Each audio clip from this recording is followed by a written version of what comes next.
Buenos días, hermanos. Buenos días. Qué gusto nuevamente estar con ustedes en esta mañana. Ver tantas personas, qué bueno verlos. A pesar del frío de la mañana, poder compartir el calor de la comunión. Y quiero no solamente saludar a mis hermanos en Cristo, que siempre he saludado, sino darle la bienvenida a muchas otras personas que nos acompañan hoy. Hay algunas caras que no sé si es por descuido o qué, pero me parecen rostros nuevos, y eso es bueno, ver rostros nuevos, le llena a uno de motivación, de alegría. Son bienvenidos, esta es su casa. Esta es la casa de ustedes y me alegra que estén aquí, porque yo estoy seguro que Dios, en su infinita misericordia, así como nos ha regalado esta mañana, a todos nos ha regalado el privilegio de tener la oportunidad de conocer su gracia, su gloria y su palabra. Hay un capítulo que todos hemos leído muchas veces, todos los que por lo general hemos leído las Escrituras. Tal vez hay alguna persona aquí que no lo ha leído y que hoy de pronto voy a invitarlo a que tenga el privilegio de conocerlo, que es el capítulo 11 del libro de Hebreos. Es el capítulo de la fe. Y es un capítulo interesante porque habla de una cantidad de personajes bíblicos que tuvieron una característica en su vida y que fue tener fe. Pero yo hoy no quiero hablar de la fe como tal. Hemos hablado muchas veces de la fe. Y si yo le digo a algunos de ustedes, bueno, por favor, yo quisiera que me hicieran el favor y me dieran una definición de fe, pues algunos me dirían es confianza, es creer. Y yo creo que la mejor definición de la fe la podemos encontrar en el versículo 1 del libro de Hebreos, un libro que nadie sabe exactamente quién lo escribió, al parecer fue Pablo, pero la definición de la fe en el versículo 1 del libro de Hebreos, capítulo 11, un libro que encuentra usted en el Nuevo Testamento, al final del Nuevo Testamento, dice: es pues la fe la certeza de lo que se espera, la convicción de lo que no se ve. Y habla de los resultados de la certeza de lo que se espera y de la convicción de lo que no se ve que tuvieron algunos hombres en sus vidas. Y entonces dice, porque por ella alcanzaron buen testimonio los antiguos. Y empieza a ser un relato de muchos personajes bíblicos, arrancando prácticamente desde Abel en adelante y diciendo lo que estos hombres por la fe pudieron alcanzar. De cómo Abel, por su propia fe, no solamente dio buen testimonio a otros, sino que dio su vida. De cómo hombres como Enoc fueron llevados al cielo sin conocer la muerte porque caminaron con Dios. De cómo hombres como Noé fueron librados del diluvio porque confiaron en Dios y Dios les tomó aparte para hacer con ellos algo impresionante en sus vidas.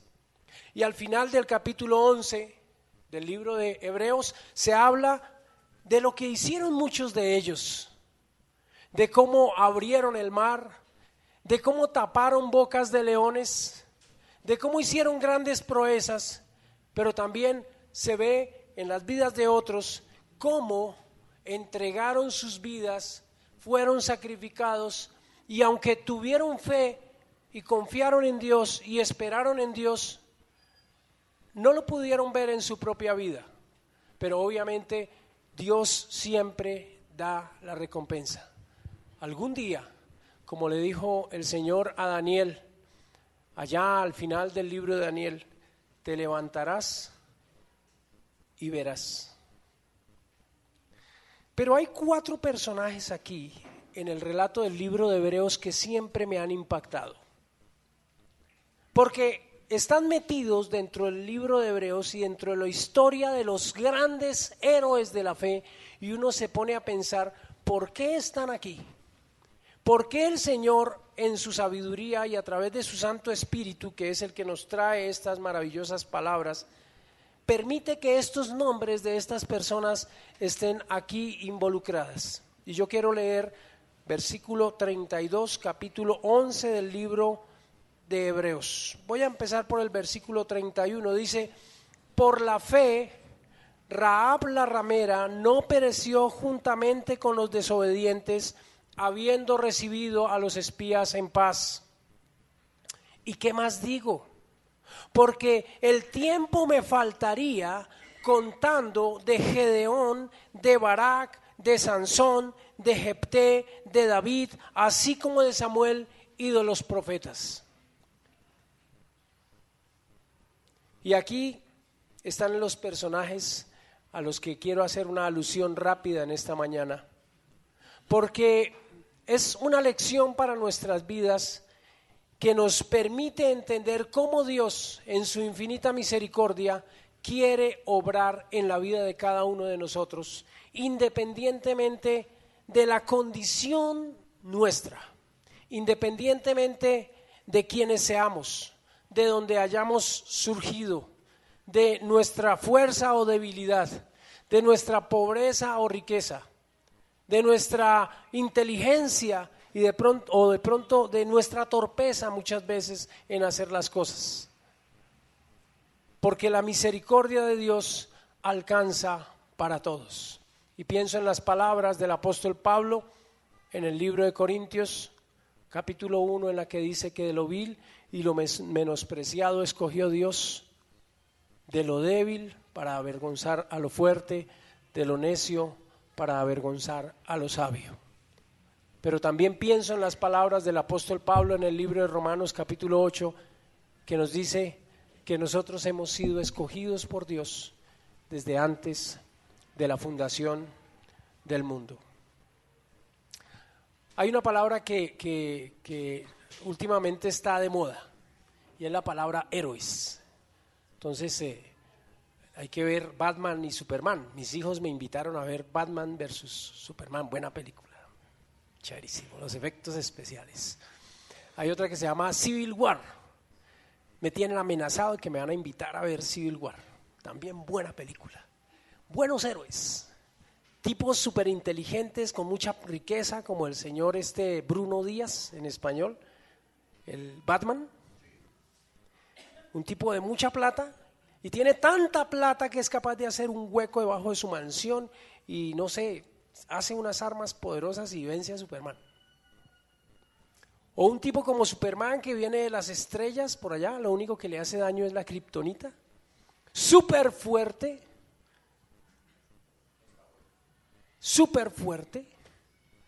moralmente muy bueno, porque con esa fuerza. ¿Y uno malo? ¿Quién lo haría? Así, Hombre Araña y todas estas personas. Esos son los héroes. Pero hay otros héroes que son reales. Hay hombres que son entrenados para ser héroes. Por ejemplo, los Marines en los Estados Unidos enseñan a sus soldados que en una batalla nunca hay que dejar atrás a ningún hombre. Por encima de lo que sea, a los compañeros nunca se les deja tirados en el campo de batalla. Hay que arriesgar la vida por ellos. A los bomberos se les enseña a salvar vidas y a los policías a salvar la vida, honra y bienes de las personas. Y se entrenan para ser héroes. Pero hay otros que sin quererlo se convierten en héroes. Si uno dice, bueno, William Rodríguez, ¿quién es William Rodríguez? Pues hay muchos William Rodríguez. Yo abro el directorio telefónico y encontraré miles de William Rodríguez. Pero si hablo de un puertorriqueño llamado William Rodríguez, que salvó miles de vidas en una de las Torres Gemelas el 11 de septiembre del 2001, la cosa cambia porque salvó muchas vidas, más de 60 personas fueron salvadas por él. O tal vez hay otros héroes que no pudieron hacer nada por los que quisieron salvar. En el Gran Premio de Holanda en 1973, el corredor Roger Williamson sufre un accidente violento. Su carro empieza a incendiarse y uno de sus compañeros de carrera, un hombre llamado David Porley, se baja de su vehículo, se lanza a las llamas e intenta salvar a ese hombre arriesgando su propia vida. Trata de voltear el vehículo en llamas y lucha, sufriendo heridas por salvarle. Lamentablemente Williamson muere y es tal vez una de las escenas más dramáticas de la Fórmula 1. Grandes héroes.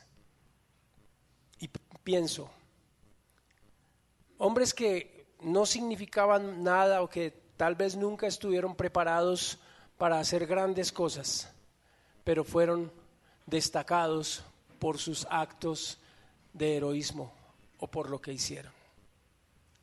Ahora, la palabra de Dios dice que nosotros hemos sido escogidos por Dios, que hemos sido hechos sus hijos, que hemos sido llamados con llamamiento santo. Y la pregunta es, ¿yo he sido llamado? ¿Por qué yo? ¿Por qué yo? ¿Qué propósito tiene Dios para mi vida? ¿Por qué Dios quiere que un hombre o una mujer o un joven o un viejo como yo seamos llamados para su gloria? Y empezamos a pensar cuando miramos el llamado de Dios para nuestras vidas en lo que nosotros mismos somos. Entonces, vamos a pensar un poco en estas personas que aparecen aquí en este versículo 32 del libro de Hebreos 11:32 del libro de Hebreo. Dice, ¿qué más digo? Bueno, el escritor de este capítulo empieza a relatar una gran cantidad de eventos que ocurrieron en la vida o a través de la vida de estos grandes héroes de la fe. Pero como que se queda corto, él dice, bueno, yo quisiera contarle la historia de otros hombres. Y hace mención de hombres como Gedeón. Bien, si hablamos de Gedeón, vamos a remitirnos al libro de Jueces. ¿Recuerdan algunos la historia de Gedeón? Bueno, la historia de Gedeón se encuentra en el libro de Jueces entre el capítulo 6 y 8. No vamos a leer toda la historia de Gedeón, pero había una característica en la vida de Gedeón. Gedeón era un hombre temeroso, miedoso. Y yo quiero mirar el libro de Jueces. Últimamente creo que a los niños les han estado enseñando el libro de los jueces, ¿cierto, maestra de escuela dominical, Laura? Gracias, muy amable. ¿Ustedes saben qué le están enseñando a los niños hoy en la escuela dominical? Deberíamos saber. ¿Perdón? Sobre la familia. Vea, interesante el tema. Cuando lleguen a sus casas, por favor, pregúnteles a sus hijos qué les enseñaron acerca de la familia. Sería también muy interesante. Jueces capítulo 6. Dice la palabra de Dios que la situación por la que vivía Israel era terrible. Era un pueblo que se había apartado de Dios, que había insistido en alejarse de Dios, pero que a raíz de su pecado, pues los madianitas, que eran como los primos de ellos, los habían sometido. ¿Saben ustedes que posiblemente los madianitas también eran descendientes de Abraham? Hijos de una mujer llamada Séfora, que fue la esposa que tuvo a Abraham después de que su esposa Sara muriera. Entonces, Séfora, no recuerdo si era Séfora, quiero equivocarme. Pero este pueblo, estos hijos de Abraham crecieron y prevalecieron contra Israel, y lo terrible del caso era que cuando había la época de las cosechas y el pueblo de Israel estaba ya recogiendo como la cosecha, llegaban los madianitas y ¿qué hacían? les robaban toda la cosecha. Entonces imagínense la situación que vivía ese pueblo. Padecían hambre, padecían persecución, y entonces Gedeón lo que hacía era esconder la comida donde se pudiera esconder para poder sobrevivir. Dice la palabra de Dios en el capítulo 6, verso 12, el ángel de Jehová se le apareció y le dijo: Jehová está contigo, varón esforzado y valiente. Le dice dos cosas de Gedeón que en los versículos anteriores pareciera ser que no fueran muy ciertas, que era un hombre esforzado y era un hombre valiente. Y si uno ve los versículos anteriores, parecía ser que realmente de valiente no tenía mucho este hombre, pero Dios le dice esforzado y valiente. Entonces Dios convierte a este hombre temeroso, a este hombre poco valiente, en un guerrero valiente, pero lo hace ver, lo hace a través de una situación bien compleja. Y ustedes miran más adelante la historia de la derrota de los madianitas, y bueno, este hombre animado por Dios para salir a la pelea contra los madianitas, dice: no, pues yo peleo. Y eso, pues no somos machos, pero somos muchos, y le llama 30,000 para esa batalla. Y seguramente estaba muy motivado porque había mucha gente acompañándolo para la batalla. Sin embargo, Dios le dice: bueno, usted confía en sus guerreros, confía en sus multitudes, pero qué pena, no hay espadas, no hay grandes guerreros militares, y además de eso, pues yo le voy a quitar la gran mayoría, el 90% de su ejército se lo voy a desmontar. Y queda con un pequeño grupo de ¿cuántos? 300 hombres. Y con cacerolas y teas, ¿qué pasa? Dios da la victoria a Gedeón.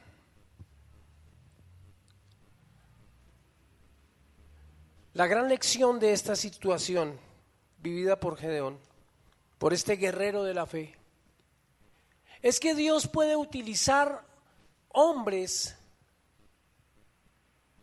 sin recurso alguno para hacer grandes cosas. Y Dios puede utilizarme a mí, a ti, que de pronto consideres que no tienes recursos en la vida, que no tienes la capacidad, ni el valor, ni los ejércitos para hacer su obra. Y la historia cristiana está llena de esos hombres y de esas mujeres. Hombres y mujeres aparentemente débiles, aún muchos de ellos con problemas físicos, financieros, y sin embargo Dios hizo grandes obras en las vidas de ellos, y a través de ellos hizo grandes obras en las vidas de otros. Me faltaría tiempo para contar la historia de grandes misioneros y misioneras que no solamente entregaron toda su vida al servicio del Señor, sino que a través de su obra impactaron comunidades, impactaron naciones por el trabajo que hicieron. Y no eran grandes hombres. Tal vez sentían miedo. Tal vez sentían que no tenían nada en sus manos para dar. Como aquel niño que cuando estos hombres y mujeres estaban escuchando al Señor allá, esos 5,000, escuchando al Señor, 5,000 hombres, dice el relato bíblico, llega sencillamente con unos pocos panes y unos peces y le dice: Señor, pues que primero soy niño, segundo tengo unos panecitos y unos pececitos y yo también tengo hambre. Pero como, a ver, si en esto podemos hacer, con esto podemos hacer algo, pues toma, Señor, aquí está.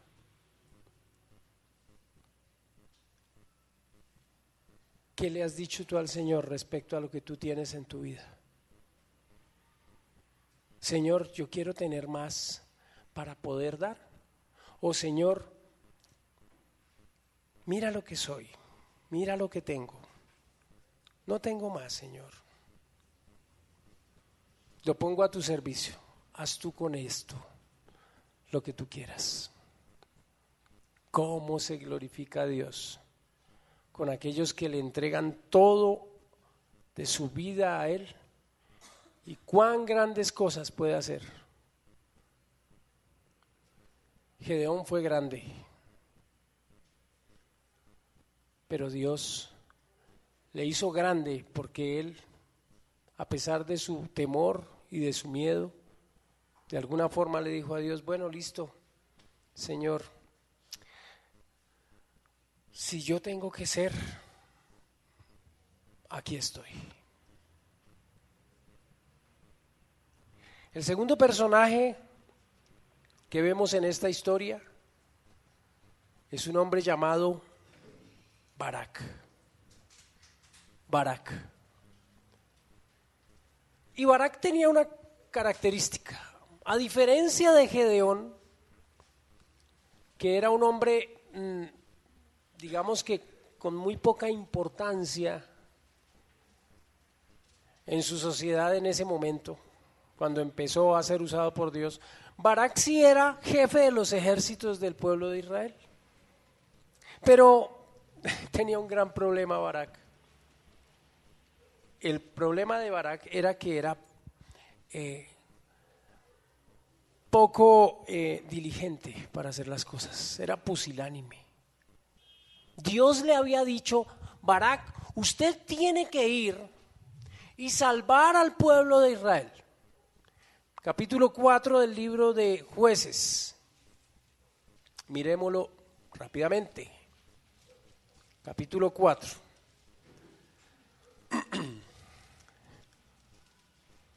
Dice: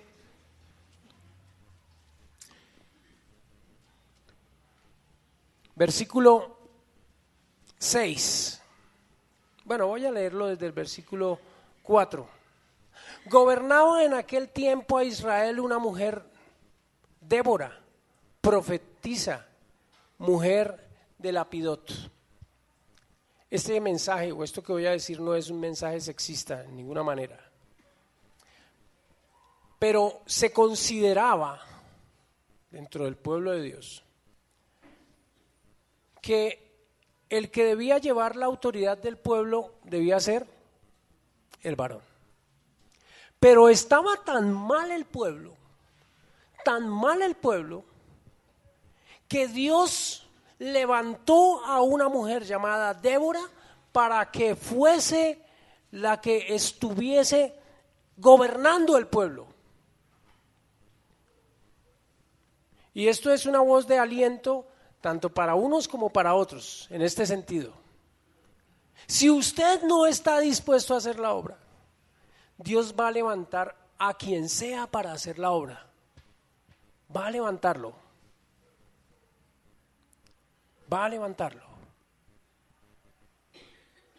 La obra de Dios no se detiene porque nos callemos o nos sentemos. Dios va a seguir haciendo la obra.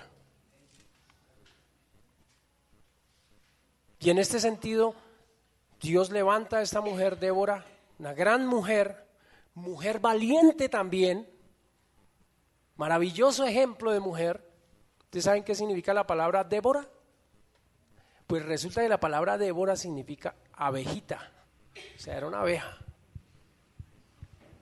Algunos consideran que, o sea, una mujer de armas tomar, no era una cobarde que lloraba ahí detrás de, no, valiente. Y a veces en nuestros hogares suele ocurrir que nuestras mujeres son más valientes que nosotros. Oran por nuestros hijos, guerrean más espiritualmente que los maridos, y tenemos que darnos cuenta que muchas veces nosotros hemos dejado las responsabilidades, la carga de los hijos, la carga de la oración, muchas preocupaciones que deberíamos asumir como varones a ellas. Y se levanta esta mujer y llama al señor Barak. Versículo 6, envió a llamar a Barak, hijo de Abinoam, de Cedes de Neftalí, y le dijo: ¿no te ha mandado Jehová Dios de Israel diciendo: ve, junta a tu gente en el monte de Tabor y toma contigo 10,000 hombres de la tribu de Neftalí y de la tribu de Zabulón, y yo atraeré hacia ti al arroyo de Sison a Sísara, capital del ejército de Jabín, con sus carros y con su ejército, y lo entregaré en tus manos? Parece ser que el Señor le había dicho a este señor Barak: mi hijo, vaya a ver, vaya. Y el señor Barak se había hecho el de los oídos sordos, se había resistido. Seguramente había pensado: no, Sísara, ese tipo es malo, ese tipo es, no, y es que es la batalla y de pronto me hieren y los muertos, no, yo. Y el Señor le: vaya, pelee. No, pero es que no, pero no. ¿Cuántas veces Dios no nos dice: haz obra de evangelista? Señor, no, es que usted viera a mi vecino, es como que fue guerrillero, paramilitar, no sé. Ve, predica el evangelio. No, pero ¿qué dirán mis amigos? Es que escondo la Biblia por acá porque es que me da como oso. El bullying en los colegios, en las universidades, no. Hazlo. Y Dios tiene que usar a otra persona. Y miren lo que dijo este señor Barak. Barak le respondió: si tú fueres conmigo, ¿qué? Yo iré, pero si no fueres conmigo, no iré. O sea que siendo un comandante supuestamente puesto por Dios para guerrear los ejércitos del Señor, ¿era qué? Una gallina, hermano, una gallina. Sin embargo, Dios da la victoria sobre un ejército temible, donde había una mujer valiente que estaba al lado de una gallina que dirigía un ejército y lo vence a Sísara. Y yo no entiendo cómo este hombre figura en el libro de Hebreos capítulo 11 verso 32 como uno de los ¿qué? Héroes de la fe.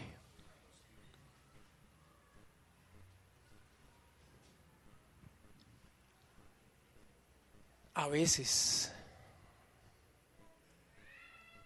necesitamos a alguien a nuestro lado que nos impulse, que nos dé el ánimo, la fuerza que no tenemos. Y es curioso que independientemente de si lo hago solo o necesito estar acompañado y apoyado por otros para hacer la obra, Dios me guarda el premio también a mí. Guarda mi premio. Porque la obra en últimas no es mía ni de la del hermano, sino es de ¿quién? Es Dios, porque Él es el que se está glorificando. Entonces, había un hombre temeroso que fue convertido en guerrero, y había un líder pusilánime que se convirtió en el vencedor del más grande enemigo de Israel, un general llamado Sísara, sanguinario como ningún otro en su época.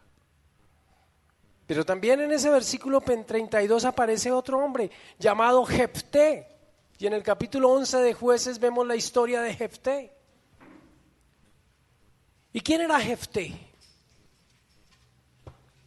Versículo 1, capítulo 11 de Jueces dice: Jefté Galadita era esforzado y valeroso. Bueno, era diferente a estos dos anteriores personajes. No era un hombre temeroso como Gedeón, y no era un hombre pusilánime como Barak. Este hombre tenía ánimo, era esforzado, era valeroso. Era el tipo que necesitábamos seguramente para resolver algunos problemas de la nación de Israel, porque en estos tres casos la nación de Israel estaba en el mismo problema, sometidos por sus enemigos por causa de sus pecados. Lo que el hombre siembra, eso recoge. Entonces estaban pagando lo que habían sembrado.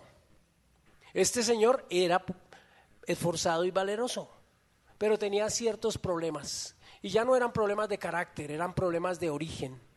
Dice que era un hijo de una prostituta y el padre de Jefté era Galat. Pero la mujer de Galat le dio hijos, los cuales cuando crecieron echaron fuera a Jefté diciéndole: no heredarás en la casa de nuestro padre porque eres hijo de otra mujer.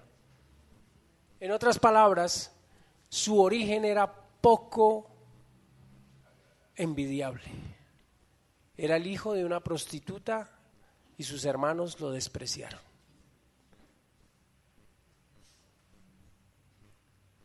Podría tener todas las virtudes para ser un gran líder, pero su origen lo sentenciaba.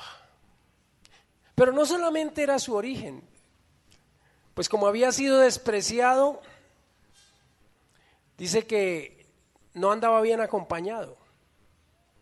Se juntaron con él hombres ociosos, los cuales salían con él.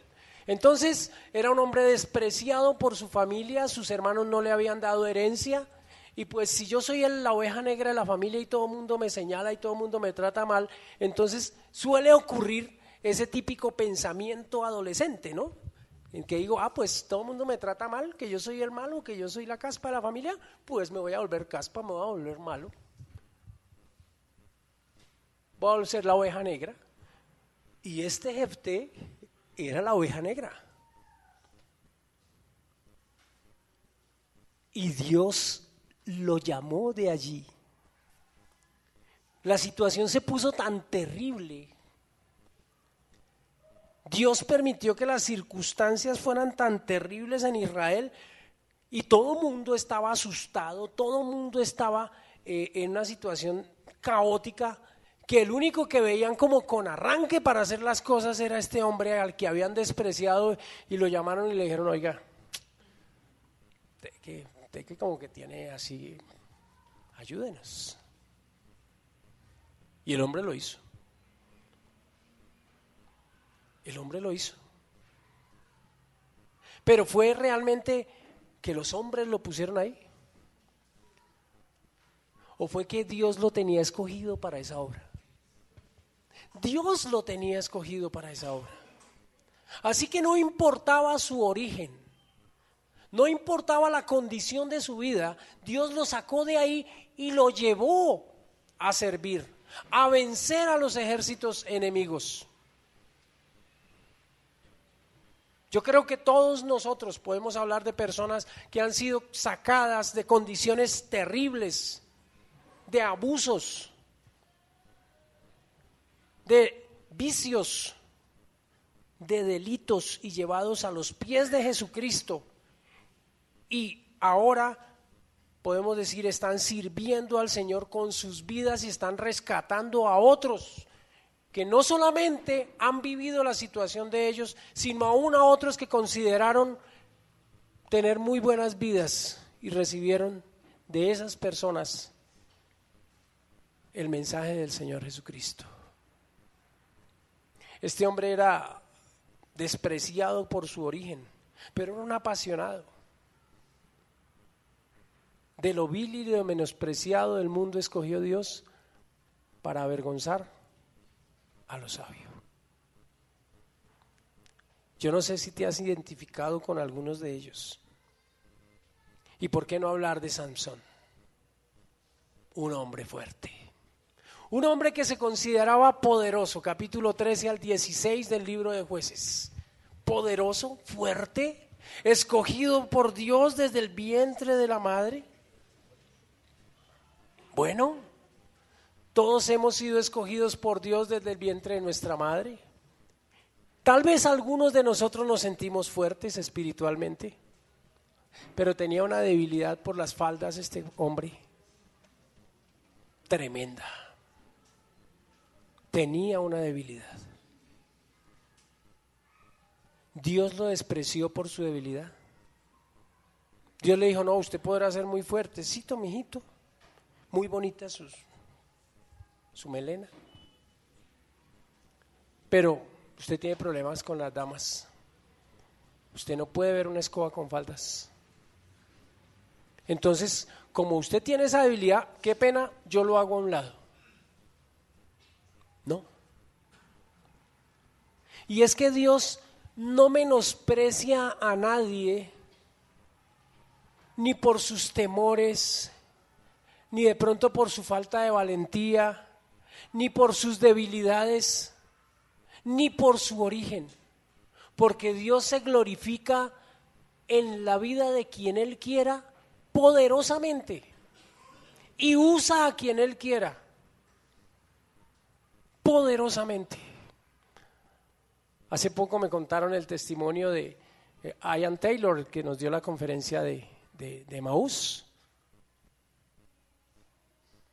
El hombre fue a Bucaramanga y conoció a un inglés ateo a morir, el hombre, el inglés, un ateo a morir, y se burlaba del evangelio y le hacía la guerra a este hermano Taylor.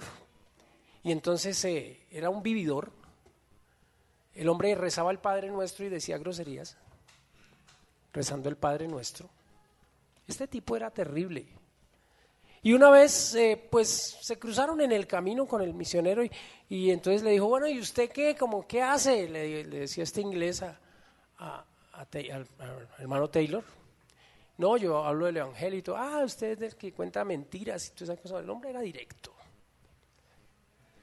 ¿Y por dónde anda? No, yo voy a la selva y todo. Oiga, lléveme.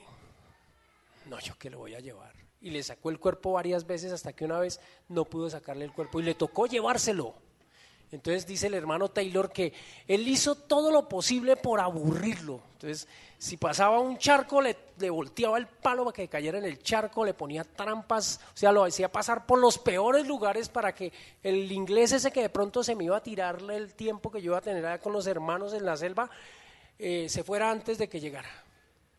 Efectivamente llegó el hermano Taylor, estuvo con los hermanos allá en las selvas del Magdalena Medio, predicó el evangelio y este inglés sencillamente se perdía por allá y no hacía nada.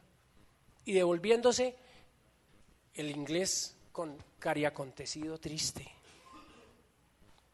Y entonces Taylor le pregunta, ¿qué le pasa? Dice, es que yo no sé. Esa gente no tiene nada, no tiene agua, no tiene luz, mosquitos, la situación. Y salen de sus charlas y salen felices, irradiando una dicha que yo no puedo, yo quisiera tener esa felicidad. Digo, no, busque a Jesucristo. No me hable de esa vaina, hombre, no. Entonces, a los 8 días, parece que el Espíritu de Dios es increíble. Este hombre, este inglés, cuya familia se había destruido, cuya vida estaba hecha un desastre a pesar de todo, que era maestro de la Universidad Industrial de Santander, llega a la casa y le dice, oiga, señor Taylor, yo no he podido sacar de mi mente los rostros de esas personas, su sonrisa, su gozo. ¿Qué hago? Dice, usted necesita conocer a Dios. Entonces dice, bueno, listo, pero yo ¿cómo conozco a Dios? Yo quiero conocer a ese Dios. Yo quiero saber si ese Dios es real. Dijo, pues pídale algo a Dios que usted sepa que de pronto él, o sea, no le diga a nadie, dígale a Dios. Una cosa increíble, hermano Taylor. Y este hombre llegó y le pidió algo específico al Señor. Estaba en una situación difícil, dijo, necesito un apartamento así, así, así, en un sitio así, pagando esto y esto y esto. Dijo, listo, solo usted y yo sabemos. A los 8 días llegaron otros ingleses a Bucaramanga y se encontraron con su amigo, consiguieron una casa y lo invitaron, oiga, amigo inglés, bueno, inglés no sé el nombre, venga para acá. Tenemos un rinconcito allá, un apartamento pequeño, estudio así, tal como él lo había pedido, y pues como no tenemos cómo ocuparlo, se lo arrendamos. ¿Y cuánto vale? No, poquitico, pongas $8. Y este hombre quedó impactado porque Dios había contestado la oración tal como él, digamos que de una forma casi que escéptica la había pedido, y fue donde Taylor y le dijo, sí, yo como que me escuchó.